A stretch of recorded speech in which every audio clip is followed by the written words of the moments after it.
Government has finally announced their decision about granny flat. Today I want to talk about the new building consent and resource consent exemption rules about granny flats that are expected to be enforced by early 2026.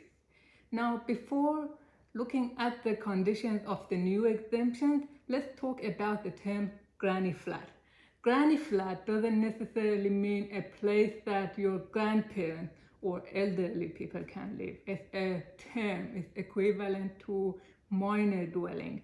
In this case, with a maximum area of 70 square meters, that is accessory to a main building. What it means that unless you have a main dwelling, you cannot have a minor dwelling or granny flat. This might be very obvious, but this is a sort of question that people ask me a lot, and other questions. So let me mention a few questions that people have been asking me recently. For example, someone has a 1200 square meter section with no building on it, and they want to build 3 or 4 granny flats on it, which does not require a building consent. Can they do that? The answer is no, they can't, because granny flat is accessory to a main dwelling, and in this case, a main dwelling does not exist. The second question that people ask a lot is, can I build a 70 square meter garage under this exemption? The answer again is no, because the granny flat is a habitable space and it is self-contained. It has to have all the facilities that are required to be self-contained. For example, bathroom, kitchen, and laundry facilities. And a garage don't have those facilities. So a garage is not under this exemption. And the last one is people ask, can I go and build a granny flat without a building consent now? The answer is again, no. Until the new rule come into effect, you're not allowed to build without a building consent. If you want to build a minor dwelling now, you still are required to get a building consent. The second thing that I want to talk about before moving into the conditions of the new exemption is the timeline of this proposal from the day that it had happened. So I have written it down here. On the 17th of June, they announced the new proposal, and they released the feedback form which people could fill out and give their opinions about the new proposal. This period ran for about 2 months until 12th of August 2024. So this is the time that everybody could give their feedback about the new rules. In that proposal, they said they will make their decision by end of 2024, and the new rule is in place by middle of 2025. On November 2024, they released the summary of the submission. So that was what the feedback was. And then we heard nothing back from them until about 2 weeks ago, 5th of April, which they said the new rules are happening, and they increased the area from the proposed 60 square meter to a 70 square meter granny flat, which is great. But I know they have really good means and they want to help the bad economy conditions, but what happens is the past couple of years been really bad years for construction market. A lot of big projects were put on hold. A lot of them went into liquidation, and a lot of people in that market lost their job. So what happened in this condition, and during the recession, people move into smaller projects to be able to survive. But since the government announced this decision, everybody's put their decision about minor dwelling on hold, because fairly enough, people want to spend their money wisely, and they want to know what the new exemptions are, so they don't have to pay hefty amounts of money to count it for building consent and resource consent. In my opinion, if the government wants to make such decisions, they have to be fast. Already they are behind the promise, because they said the new rules will come into effect by mid-2025, and now they have changed it to early 2026. So let's hope that this time they will adhere to their promise, and we will see the new rules come into effect by early 2026. Now, Let's look at the conditions of the new exemption. Sorry, I had to bring my paper. So from now on, I'm going to look at my papers quite a lot because I don't want to make a mistake. There are 22 rules, there are 22 conditions altogether. Number 1, this new exemption only applies to residential and rural rules. So for example, if your property is in a business zone, it is not eligible for this exemption. Number 2, the building must be new and standalone. This means that you cannot relocate an existing building to your land under this exemption. It cannot be connected to another building either. It has to be standalone. They haven't said anything about whether you're allowed to use second-hand building material or not, but I'm sure they will make that decision when they announce the new rule. Number 3, the building must be single story, so it can't be double story. It can't have a loft or mezzanine or the way most tiny houses are. Number 4, the building must comply with all the building codes that apply to housing detached dwellings. So it has to be a self-contained unit. It has to have proper bathroom, kitchen, and laundry. For example, if you only have budget to build a smaller, let's say 30 square meter unit with a bathroom without a kitchen and then share the kitchen facilities with the main dwelling, you're not under this exemption and you have to apply for a building consent. Number 5, the building must be intended for a single household or family. So you can't build 2 35 square meter self-contained unit joined together so in each unit one family can live. It has to be intended for one family, one household. Number 6, the net floor area must be under and including 70 square meters. This one is one that I get asked a lot. So the 70 square meter applies to the internal area, not to the external floor area. For example, a 10 meter by 7 meter building, a rectangle building, that is 70 square meter external dimension, but the internal, the net floor area is 66.64 square meter. But a 10.2 meter by 7.2 meter building has a net floor area of exactly 70 square meter. Number 7, maximum height of the floor level from ground is 1 meter. So if you have a steep plan and the whole or part of the floor is over 1 meter from the ground, you have to apply for a building consent. Number 8, maximum height of the building is 4 meters from the floor level. This is from the floor level, not from the ground. So you can have maximum 1 meter from the floor level to the ground and then another 4 meters to the highest point of the building. Number 9, building must be 2 meters or more away from the other structure and legal boundaries. This one is very interesting because I've dealt with especially rural lands before where the minimum setback requirement is more than 2 meters. Whether this new rule will override the existing rules or not, they haven't said anything, but I'm sure they will make that decision. Number 10, the building must be designed and built using lightweight building products for the roof. So you can have corrugated roofing, but you can't have concrete tiles, for example, for roofing. Number 11, the frame must be built using lightweight steel or light timber, so can't be made out of precast concrete panels, for example. Number 12, wall cladding must have a weight of not exceeding 22 kg per square meter. This is same as the term lightweight cladding material. So most timber cladding and metal cladding fall under this exemption, but if you, for example, want to have stone cladding or clay brick cladding, they're not lightweight and they require building consent. Number 13, plumbing and drainage work should be simple and designed and built with accordance to these building codes: A1, G12, and G13, which is same as what we have for residential building at the moment anyway.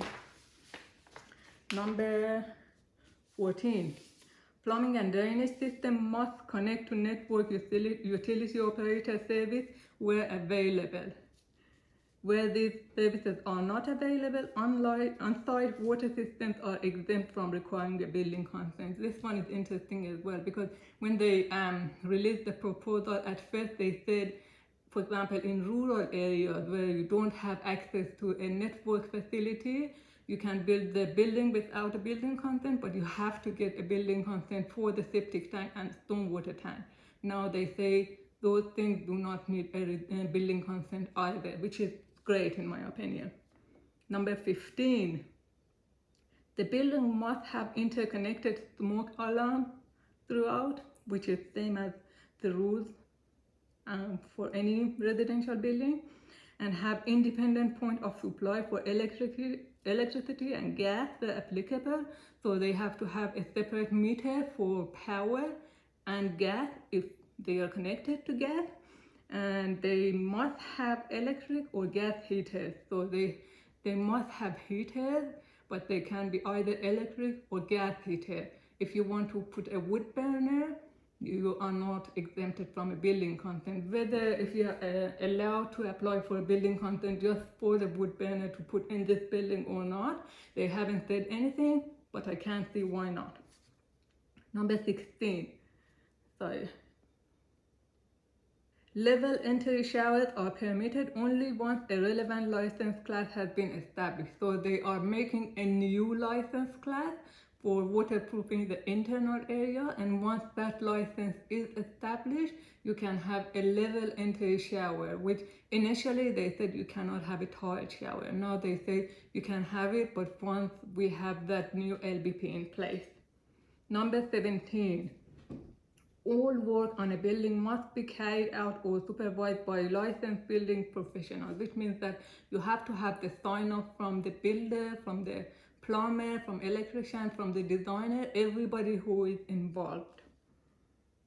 They have to be LBP licensed. Number 18, building owners must notify the council of their intention to build via a request for project information memorandum, or what we call it PIM. This will be through a new or updated PIM form. This enables councils to share relevant information with owners and support the collection of development contribution fee. So it means that you will have to pay the development contribution fee regardless. This is same as before, and your rate will increase because now more people are living in this place. Number 19, councils must advise homeowners on whether the proposed building work is likely, unlikely, or uncertain to meet the proposed building consent exemption. However, this is not an approval process, and homeowners can choose to build irrespective of council advice. So when you apply for a project information memorandum, you have to provide them with the documents of what you want to build there, and the council must advise you if you are exempted from the building consent or not. They might say it is highly uncertain that you are exempted. You can decide to go ahead anyway, but if you actually are not exempted from building consent, city councils still have the power to send you a notice to fix and to send you a fine. Number 20, building owners must provide councils on completion of work a set of plans. These plans must include any changes that occurred between the initial design and the completion of the build. This is just for administration, so for the council to have the record of what has actually been built in the place. It is not like a code of compliance because they haven't inspected the building. And number 21, building on land where a natural hazard exists may require a building consent. For example, if your land is in a flood zone, you may still need to get a building consent. And finally, the last one, number 22, owners must meet all building consent exemption conditions. Otherwise, owners are required to get a building consent. Existing building work underway is not eligible to be exempt from requiring a building consent. Council retain the existing powers to address non-compliant building work. So please do not assume anything yet. Do not go and start building a granny flat, because you know that in early 2026 the new rules will come into effect anyway, because if you start any construction work for a granny flat now without a building consent, council will send you a notice to fix and a fine. So these are all the conditions that are mentioned by the Ministry of Business for the new exemption. I am actually quite impressed, and I think they're all very reasonable and they are very helpful. I was worried about some of the conditions before, but now I think they've covered their bases pretty well. What I was worried about in the past was the removing the process of supervising the people involved in the process, from the designers to the builders and plumbers and electricians, because as a homeowner, people are not professionals.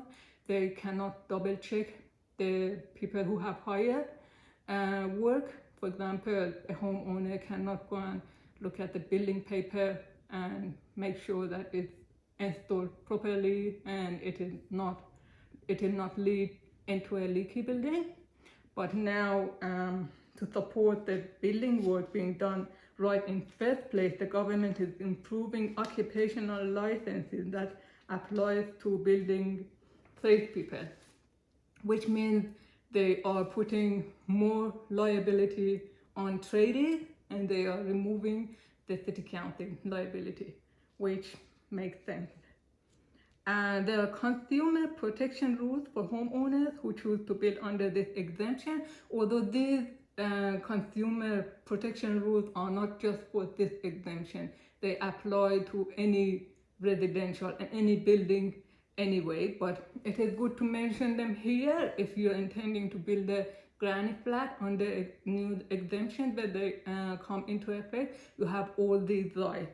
First one is a 12-month defect repay period. So from the day your building is completed until 12 months later, any defect that had happened, the contractor has to come back and fix it for free. For example, if your paint is peeling, if the gypboard is cracking, if you get a leaky tapware, the person who have done that part of the job, they have to come back and fix it for you. A 10-year implied warranty period is the same warranty that is on a residential building. It is mostly for, let's say your cladding gets leaky because of a defective material. So the supplier has to come back and fix it for you.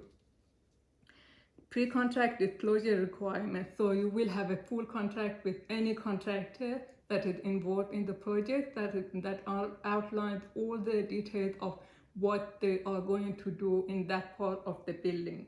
And requirements for reaching contracts for building work over $30,000. So any contractor who is paid more than $30,000 for their part, they have to legally have a written contract, which is a legal document, and it has to be signed by both you and them, and it has to have all the details of what they are going to do for you, which is similar to the last one I mentioned. And yeah, this is all about the new exemption. Thank you very much for watching the video until the end. I'd like to hear your opinion. What do you think about the new rules? If you have any opinion about it, write it in the comment section below, and let's start a discussion here that everybody can get involved. And if you find this content helpful, please don't forget to subscribe and like the video.